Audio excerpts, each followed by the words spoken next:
As wildfires and an out-of-control pandemic continue to rage, the president and his party are descending deeper into lawless authoritarianism. For more on this, it's time for a closer look.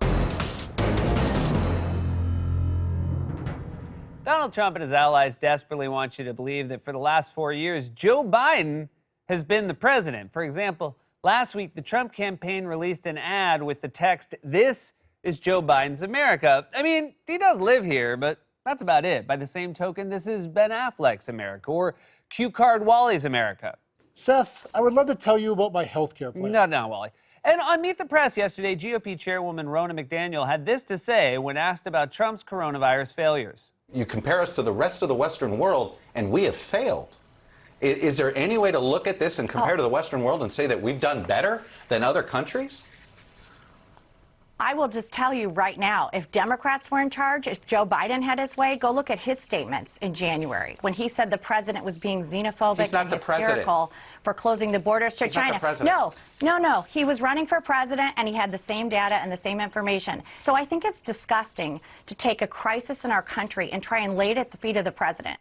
First of all, I'm not sure Biden did have the same data and information as the sitting president. With that said, Trump probably never looked at that data, so maybe that's what she means. Joe Biden has access to cable news and Twitter just like the president.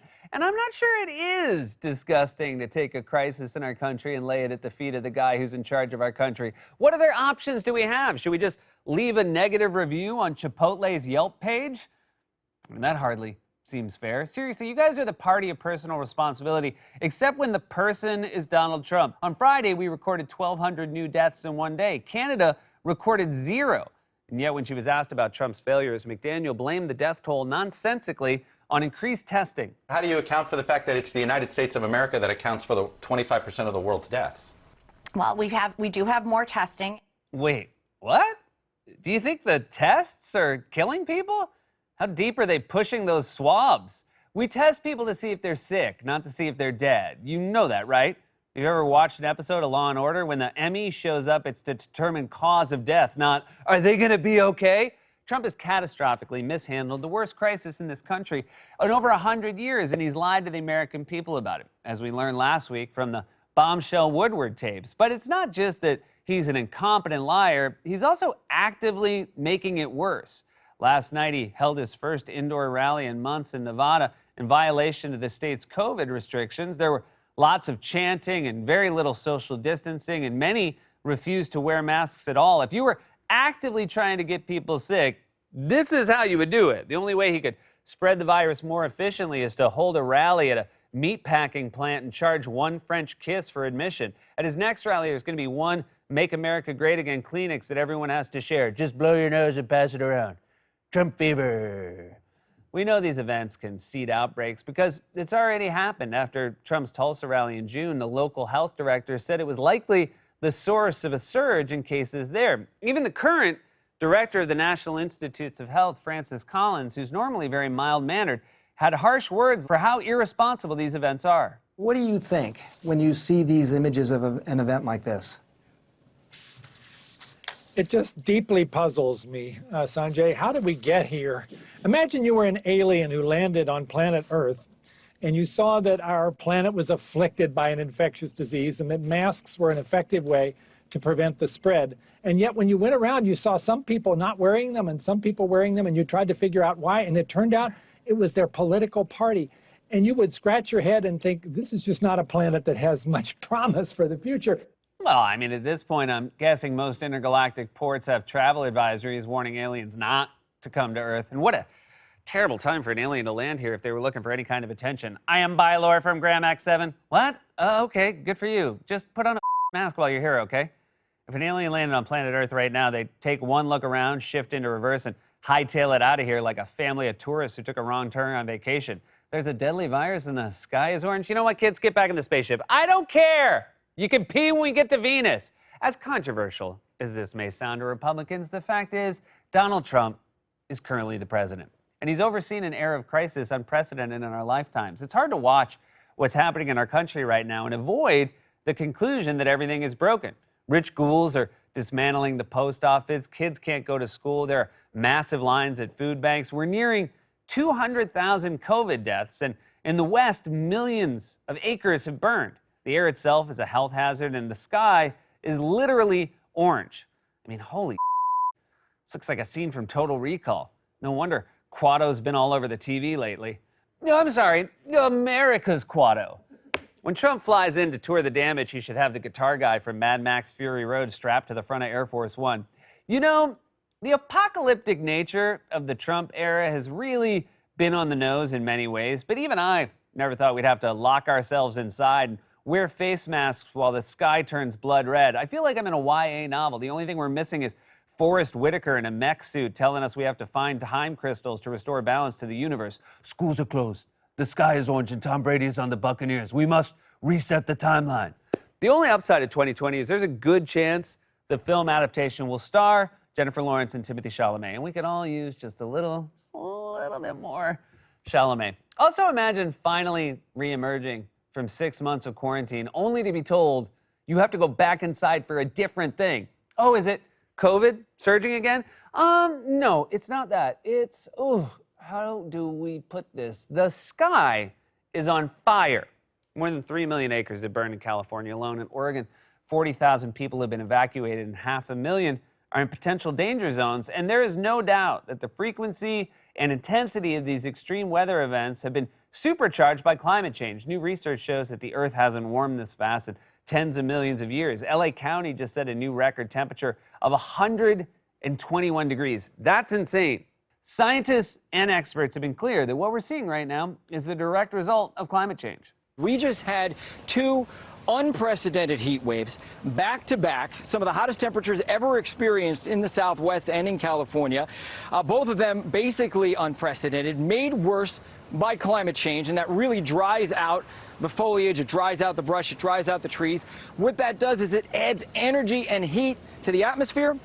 That dries out the brush, it dries out the atmosphere, it causes a moisture gap or moisture deficit in the atmosphere. And research shows that that moisture deficit can explain almost all of the increase in burned area since the 1970s. That's right, climate change has produced a moisture gap that's making wildfires worse. Of course, a moisture gap is also what you call the distance between Trump's lips and a bottle of water. Damn you, water.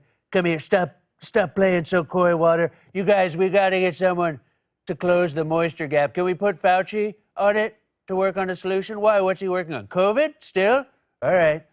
6 of the top 20 largest wildfires in California's history have all happened just this year. And if we don't take mass collective action to address climate change now, things are only going to get worse. Unfortunately, climate change is happening right now in California. And we've been lengthening the fire season quite considerably as we warm up the planet. We know because of research from scientists that we have 500% more risk for wildfires during this climate changed world than we would have before. And that's because it's really hot and dry, because we have had droughts. And of course, that drought, which is caused by climate change, has led to a lot of vegetation dying, meaning there's a lot of brush lying around that can easily light up. The fact is, climate change is the real culprit behind what we're seeing right now. Should we expect that trend to continue? Unfortunately, we should. What scientists are telling us is that we are entering a period of mega fires. I love when scientists say to hell with it and give something a simple to understand yet terrifying name just so we might pay a little bit of attention to it. Most of the time, scientists use jargon like anthropogenic climate change or atmospheric aerosols, but when they discover something really bad, they just give it a name that makes you your pants. So as you can see here, rising heat combines with wind turbulence to form eddies of air that create a vortex of combustible gases and hexapod invertebrates, or what we in the science community call a giant killer fire tornado full of wasps and bees. We all laughed when sci-fi came out with Sharknado, but if they make another one, I'm going to be watching it with a notepad. Sharks can penetrate cinder block. Okay, good to know. Good to know. So while a deadly pandemic continued to grow in at least 11 states, with the nation's top infectious disease expert calling the situation disturbing, and historic wildfires scorched millions of acres across the West, turning the sky orange and making the air a health hazard for millions of Americans, what was the president of the United States doing? He was watching hours and hours of Fox News. I watch some of the shows. I watched Liz McDonald. She's fantastic. I watched Fox Business. I watched Lou Dobbs last night. Sean Hannity last night, Tucker last night, Laura. I watched Fox and Friends in the morning. You watch these shows, you don't have to go too far into the details. They cover things that are, it's really an amazing thing. My God, man, you just named like 6 different Fox News shows. Were you stuck overnight in an airport? No one should watch that much Fox News in one sitting. That's like telling your doctor you smoke once a day, but you cram 50 cigarettes in your mouth at once. Also, can we go back to this comment? You watch these shows, you don't have to go too far into the details. Yeah, heaven forbid we get caught up in the details on our news shows. You know what I like about Hannity? Never uses words that are longer than one syllable. Very easy to follow. That's the President of the United States bragging that as several states were on fire and the death toll from an out-of-control pandemic near 200,000, he was sitting in front of his TV watching Fox News like a grandpa whose rascal scooter ran out of batteries. Someone pushed me into the other room. And when he's not watching Fox, he's on Fox. Like on Saturday, when he sat down for an interview with Jeanine Pirro, where he threatened to send federal forces to put down protests after the election, falsely claimed shadowy figures were behind civil unrest, and celebrated extrajudicial killings by state forces. Let's say there are threats. They say that they're going to threaten riots if they lose on election night, assuming we get a winner on election night. What are you going to do? We'll put them down very quickly How are you if they gonna do do that? that. We have the right to do that. We have the power to do that if we want. Look, it's called insurrection. The suburbs is going to be next. Look, Yeah, the suburbs, the yeah. people, these same protesters, but they're not protesters. They're anarchists, they're agitators, Who and are they're they? rioters. Who are they? They're people that in many cases are paid. Now, we sent in the U.S. Marshals for the killer, and in a short period of time, they ended in a gunfight. This guy was a violent criminal. A lot of them out there. And the U.S. Marshals killed him. And I will tell you something, that's the way it has to be. There has to be retribution when you have crime like this. I mean, just listen to the words he's using. Retribution, agitators, insurrection. It's like fascist magnetic poetry.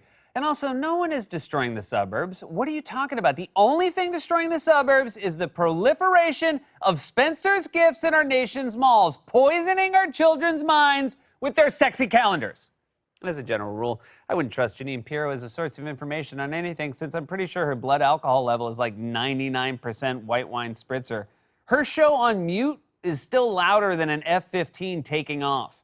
It's hard to watch this and avoid the conclusion that these ghouls want a straight-up fascist state where the government can put down protests with violence and seek extrajudicial retribution against suspects. Meanwhile, they don't care if the country crumbles. Large parts of the West are on fire, deadly viruses on the rise in 11 states, and Americans are lining up for hours at food banks. And if you're wondering which of those crises the president is currently keeping an eye on, don't worry. He's closely monitoring The shows. This has been A Closer Look. God's Love We Deliver cooks and brings over 2 million meals a year to men, women, and children living with HIV, AIDS, cancer, and other serious illnesses, and they need your help. If you're watching this online, you can hit the donate button. Stay safe, wash your hands, wear a mask. We love you.